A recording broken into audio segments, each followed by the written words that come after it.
Pride and Prejudice by Jane Austen, Chapter 5. Within a short walk of Longbourn lived a family with whom the Bennets were particularly intimate. Sir William Lucas had been formerly in trade in Meryton, where he had made a tolerable fortune and risen to the honour of knighthood by an address to the king during his mayoralty.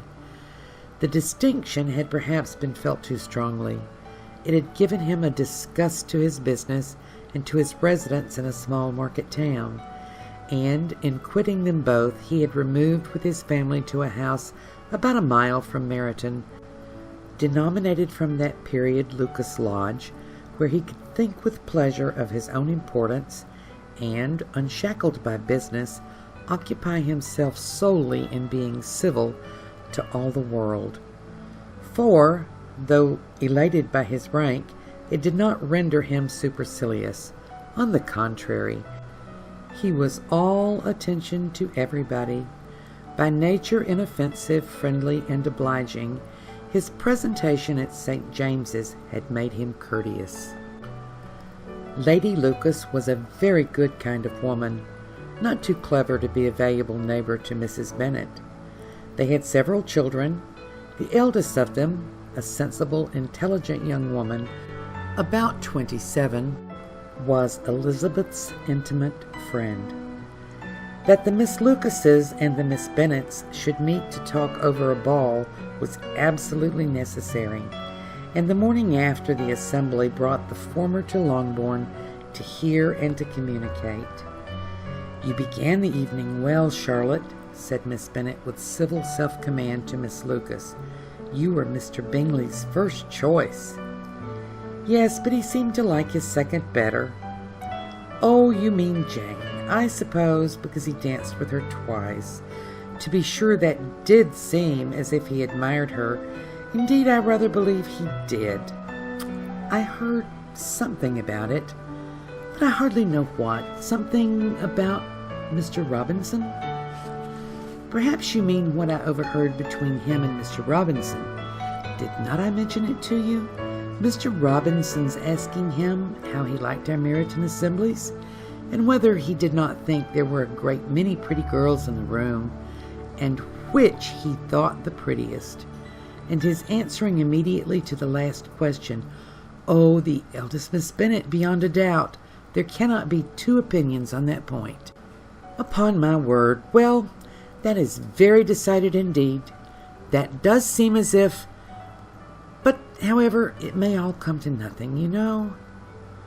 "My overhearings were more to the purpose than yours, Eliza," said Charlotte. "Mr. Darcy is not so well worth listening to as his friend, is he? Poor Eliza, to be only just tolerable.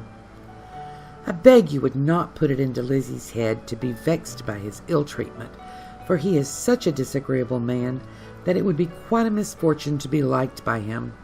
Mrs. Long told me last night that he sat close to her for half an hour without once opening his lips." "Are you quite sure, ma'am? Is not there a little mistake?" said Jane.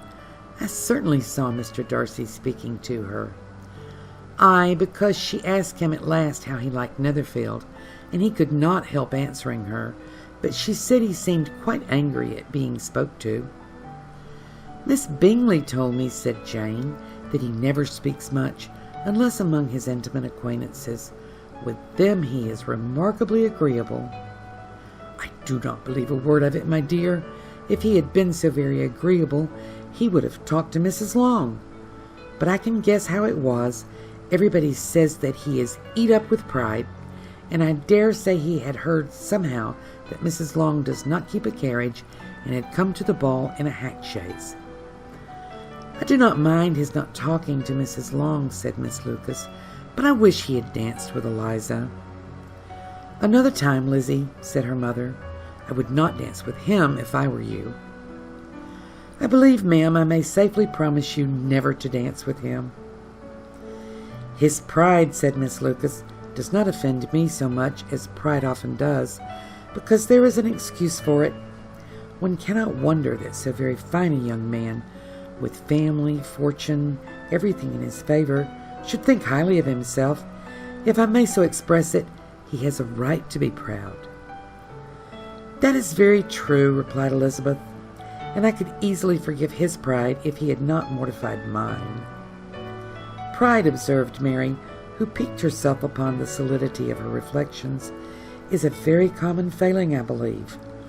By all that I have read, I am convinced that it is very common indeed, that human nature is particularly prone to it, and that there are very few of us who do not cherish a feeling of self-complacency on the score of some quality or other, real or imaginary.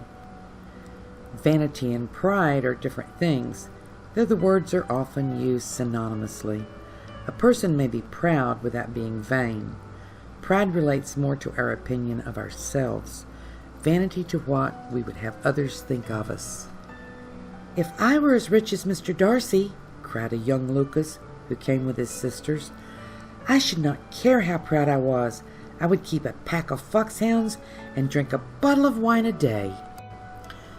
"Then you would drink a great deal more than you ought," said Mrs. Bennet, "and if I were to see you at it, I should take away your bottle directly."